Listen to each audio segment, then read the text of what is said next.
Thanks for tuning in. Today we're going to be talking about body myths. Things like, does sitting too close to the TV really hurt your eyes?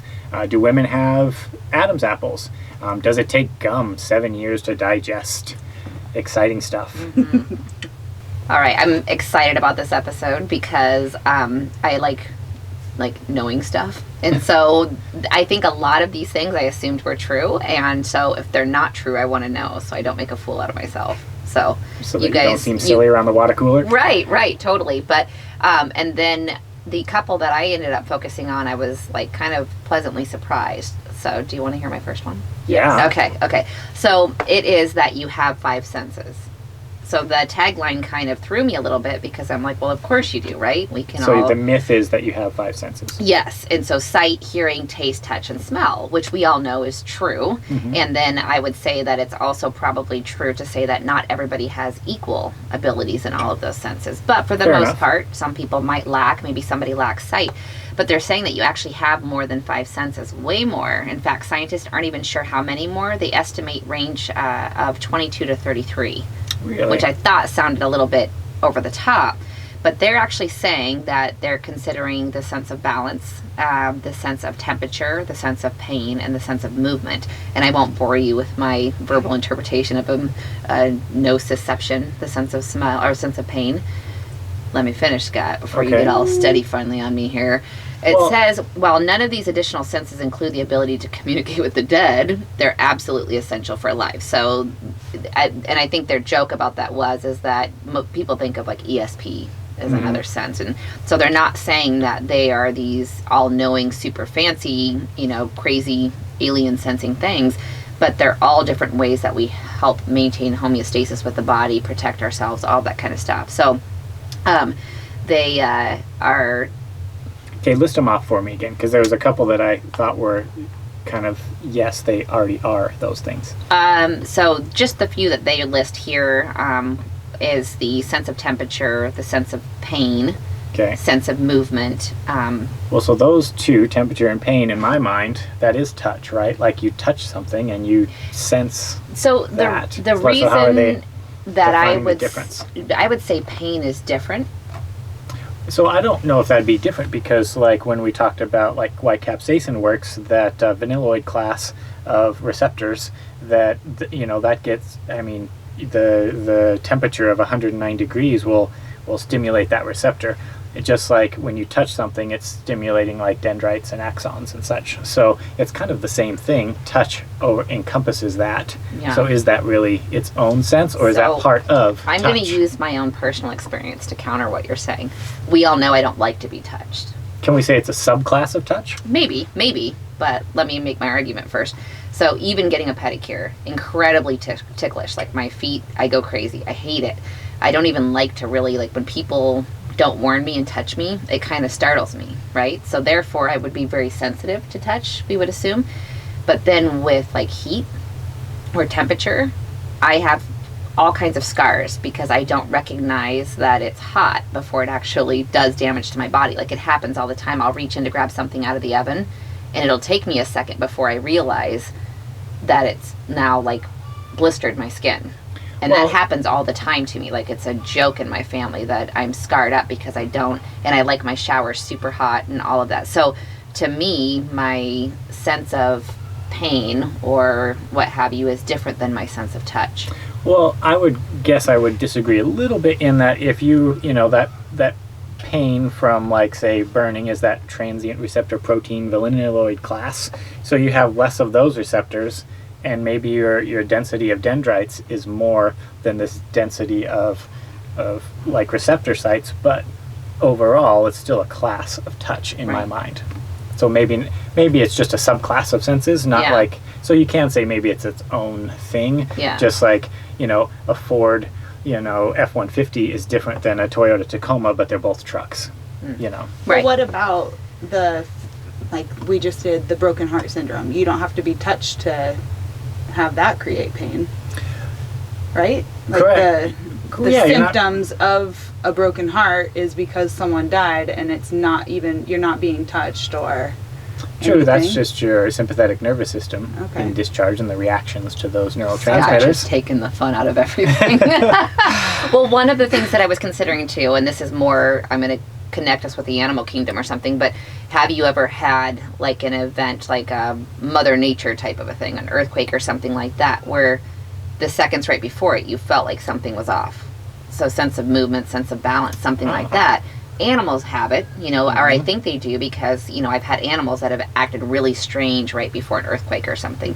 But I've had those moments where something weird is about to happen, you know, and Like a deja vu thing. kind of. That's a fun one. Right. And so, yeah, so what I'm saying is I think there is something to this. I think there are a lot of other senses that we use. I was going to make a joke about you always having your phone on your lap and it vibrating. I like the sense of the phone vibrating in my lap. So Stop it. that sense of Don't movement. judge me.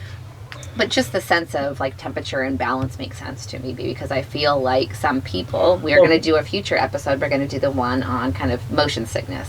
Some people have a better sense of, Well, and I guess the balance one I kind of can see, because it's not you actually physically touching something, it's the things in your ear kind of helping you balance. Yeah. So that's a little different type of sense, I would Yeah. imagine. Maybe doesn't encompass in that touch and feel, you know, umbrella. yeah. I So would maybe say. you're saying this 22 to 33. Maybe is it's a little being less. Okay, so maybe there's a couple out there. But Either what way. I do know is when I say I have a sixth sense, that's kind of like the Down syndrome version of senses. Then that's not enough, right? I guess Down syndrome would be too many Too of many, something. an extra.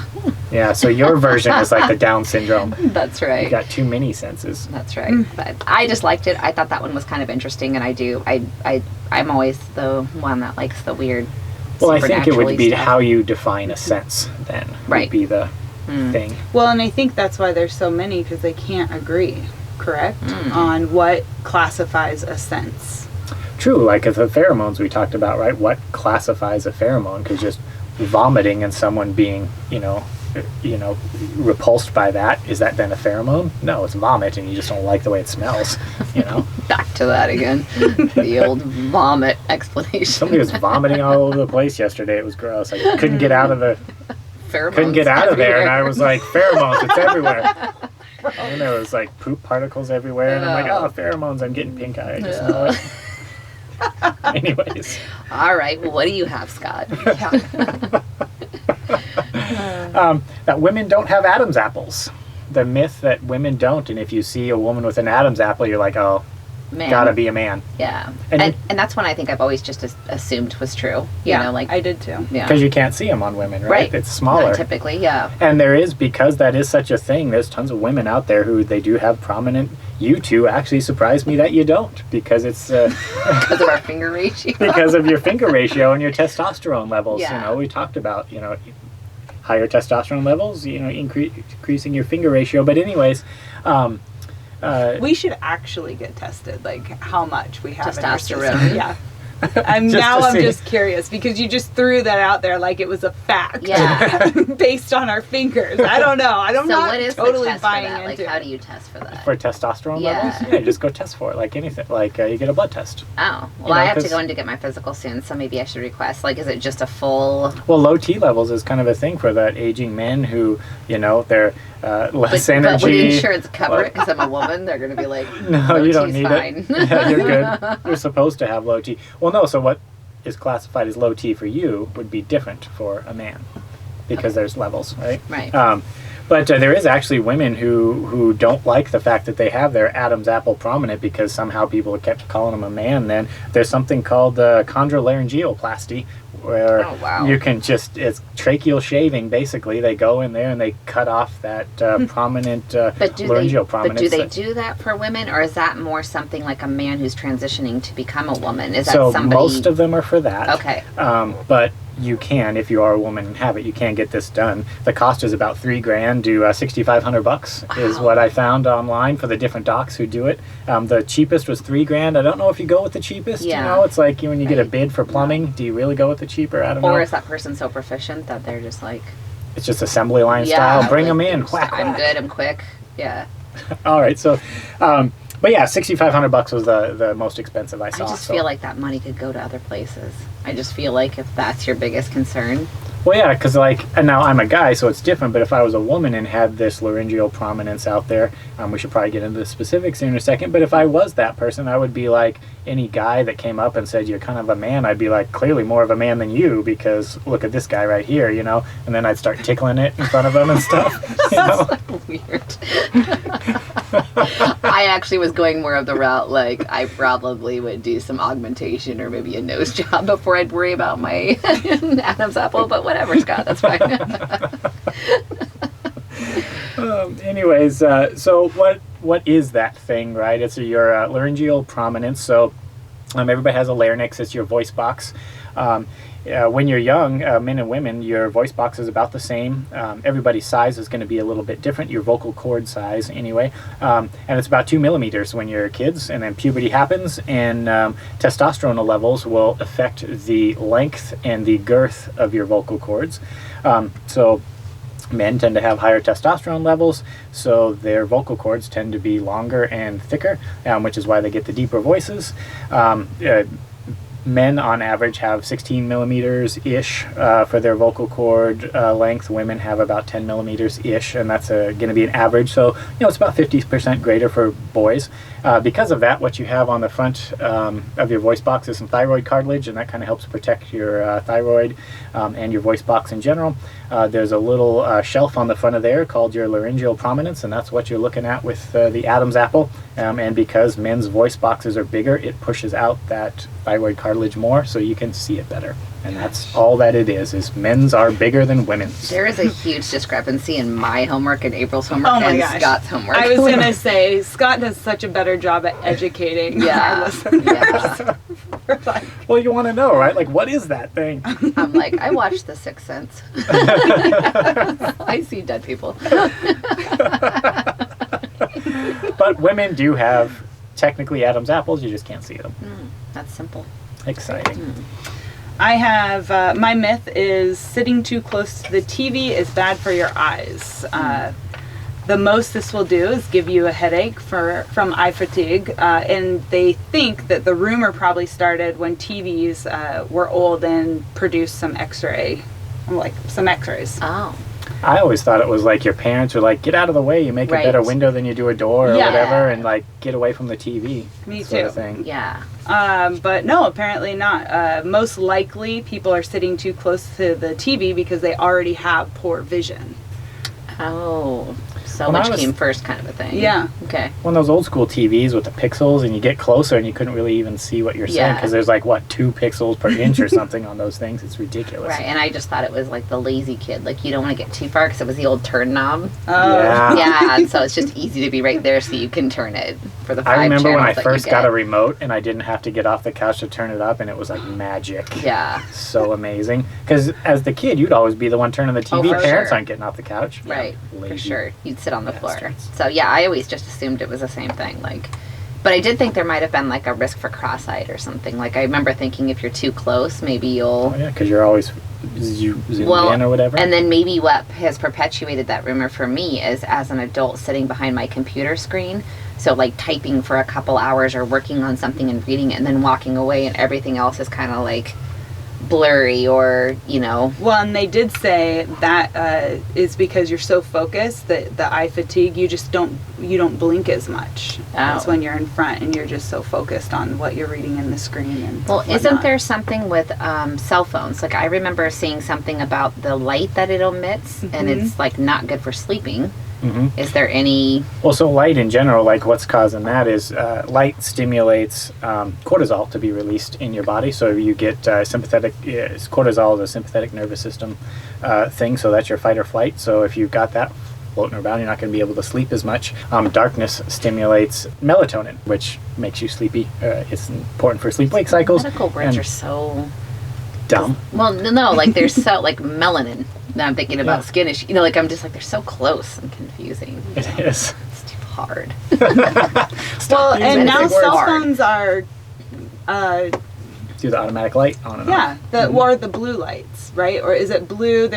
I don't know. Jess's phone has this light for nighttime when he's in bed but reading. he uses an Android device, and good for him. It's true. It's true. I gave him my old one. The rest of us iPhone users are just... We've gone to the Borg and we've gone...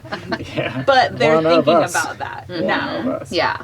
Yeah. Well, and it is true, because they do say, like, the more you watch TV at night, the sleeping habits are all out of whack, and you get sleeping issues. I think we talked about that on a previous episode. That Right.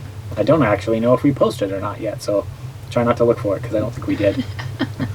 Right. Because we had some technical issues that day. That's right. All right, so the next one I have, I love this one because it's like, you know how there's certain things, like when you're a child, that you're like, oh, when I'm older, I'll be different. You know, like, so I remember as a child picturing myself as an adult. And I'm like, well, I won't do that anymore because as an adult, you know. But then I grow up and I'm like, oh, I still do that. I'm still a creep like I was when I was 7. But the myth is swallowed chewing gum takes 7 years to digest. When you said a creep like a kid, that's not what I thought you were going to say. No, like, okay. Well, I just mean like little weird habits that you have, and you're like, oh, I just do this because I'm a kid. No, And like eating Play-Doh. yeah, Yeah. well, I still eat Play-Doh.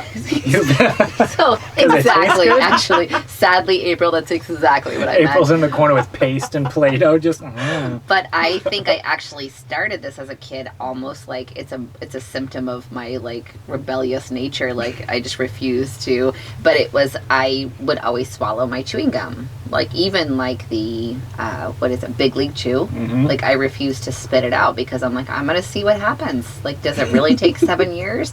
And am I gonna recognize this when I'm in junior high? But I always swallowed my chewing gum, and I still do that. Like everybody else I know will spit it out, and I will just chew it until I'm done with it, and then I swallow it. And I've never had any ill effects. And so I didn't believe that it happened.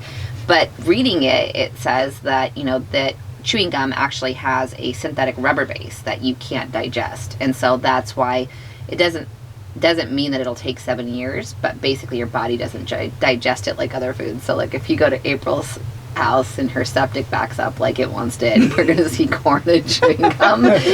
But anyway, there was... No, I don't swallow gum. I You get spit it creeped out. Oh yeah, but and guys are every once in a while I will, because I hate people that litter, and Yeah. I can't stand, like, if there's no garbage, I won't spit it out on the ground. Yeah. I'm like, oh my gosh, I have to swallow this, and it stresses me out, and Oh. it takes me a little while Just to convince do it myself. more often and you won't get stressed. Because I'm the same way. Like I'm in my car and I hate, like my kids and my husband will leave, you know, like wrappers and stuff in the car, and I hate it. It drives me nuts. And so I'm just like, swallow it. It's nature's way of getting rid of stuff. But this actually about- says that a gastroenterologist at Duke University is the one that kind of says that your human body can pass objects up the size of a quarter, which is funny to me.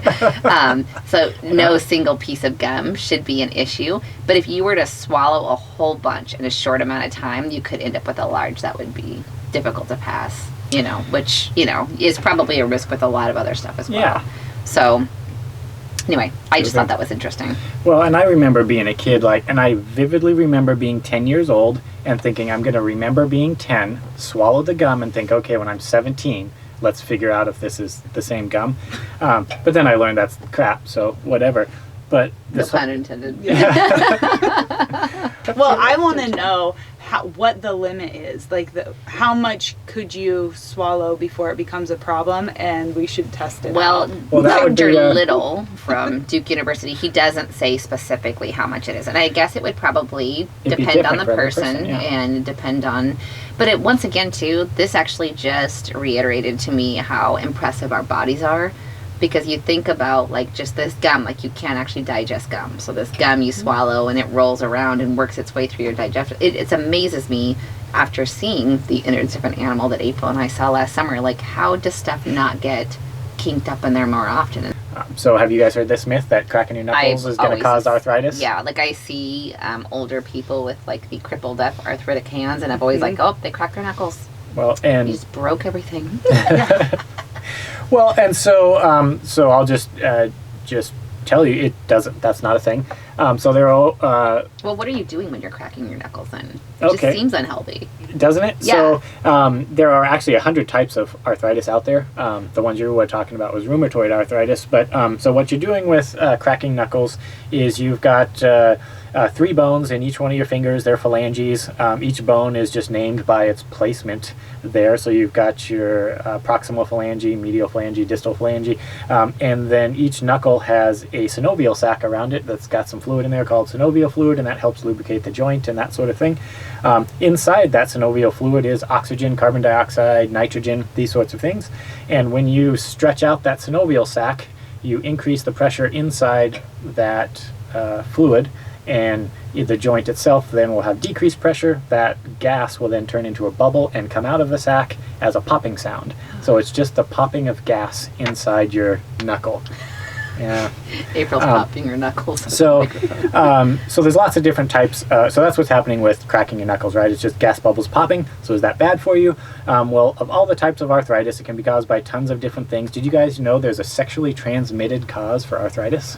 Oh, No. Is this like high risk in nursing homes? Like, we talked about them being like the most active STD group. Like, maybe, do they 'cause also now are they getting? Because funny story, like I forget what it was, like 50% of people over 65 have arthritis. Maybe, you know. So gonococcal arthritis is the name of that one. Mm-hmm. There's a type of bacterial arthritis called non-gonococcal arthritis, and then the one that I'm just picturing like Scott with like a dictionary or like an encyclopedia open like as a kid and like giggling, you know, like we did with Mad Magazine. Scott's over here like gotta cuddle.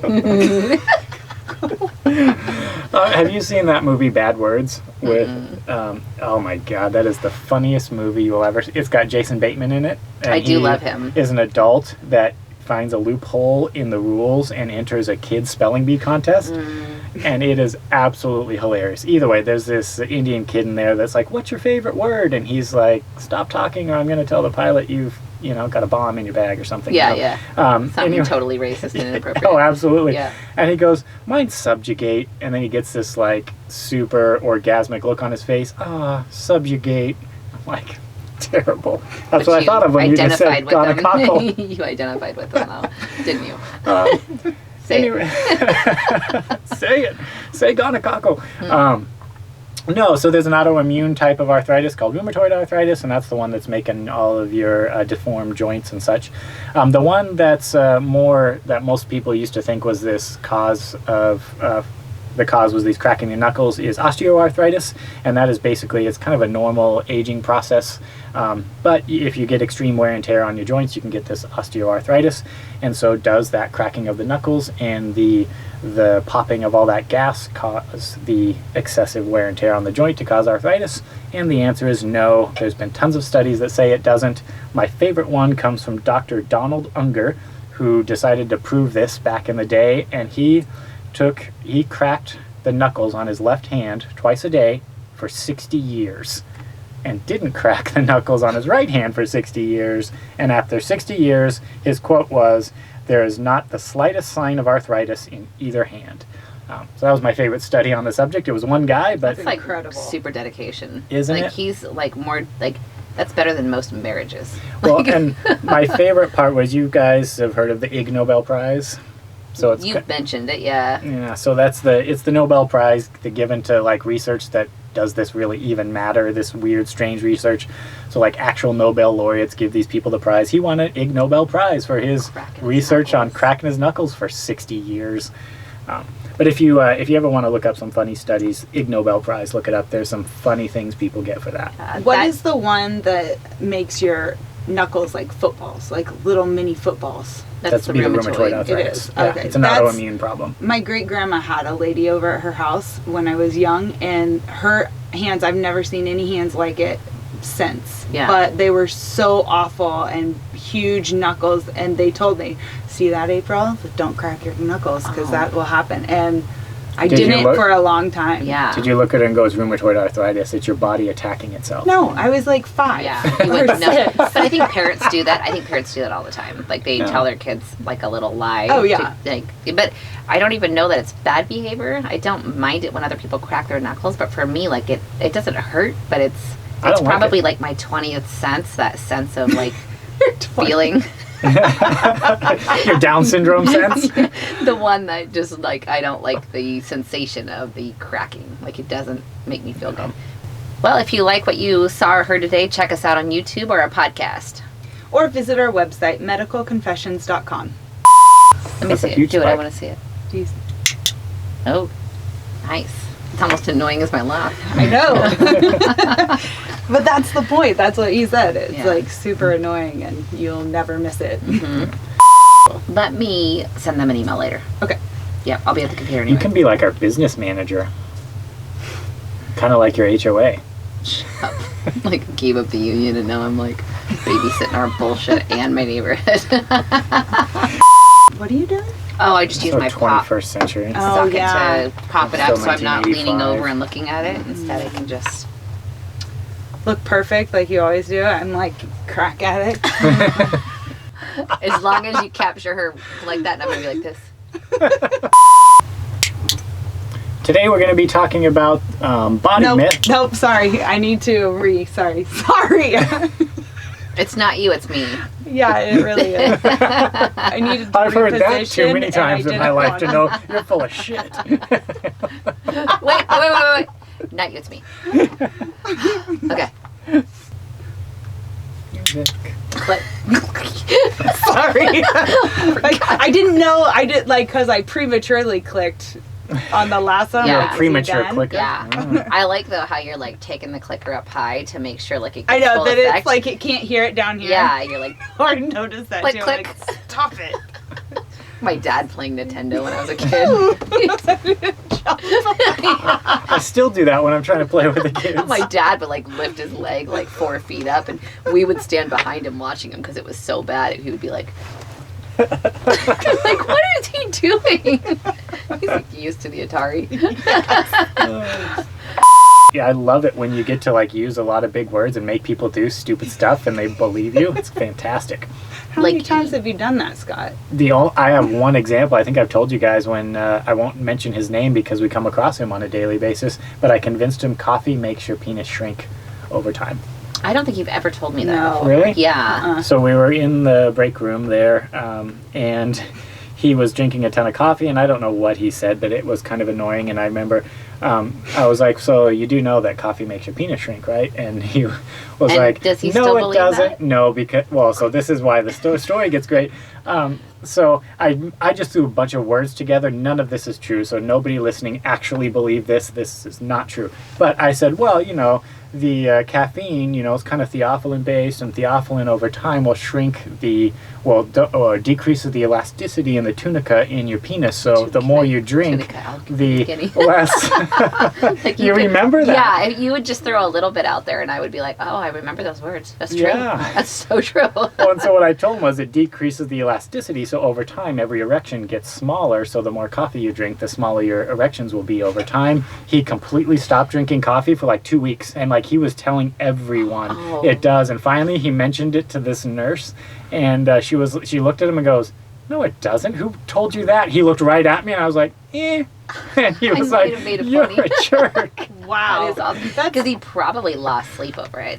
And if you like defined it as not necessarily your, like flaccid, but erection length, Yeah. you like that actually kind of even clarifies it more. Because then you're like, or like, Oh yeah, I got solidifies. specific. You Yeah. throw some big words out there and make it. Yeah, he because I would buy hook, that. line, and sinker. Like it won't actually make the flaccid shrink. However, Well, and You're you told working him that man. because you were annoyed by something he said. So this is Scott's passive aggressive way to like smart guy's revenge. get back. It's pretty brilliant. I like it. So it's awesome. That's good. That's good. Well, you test a man within the length of his penis, and like, things change in your relationship apparently.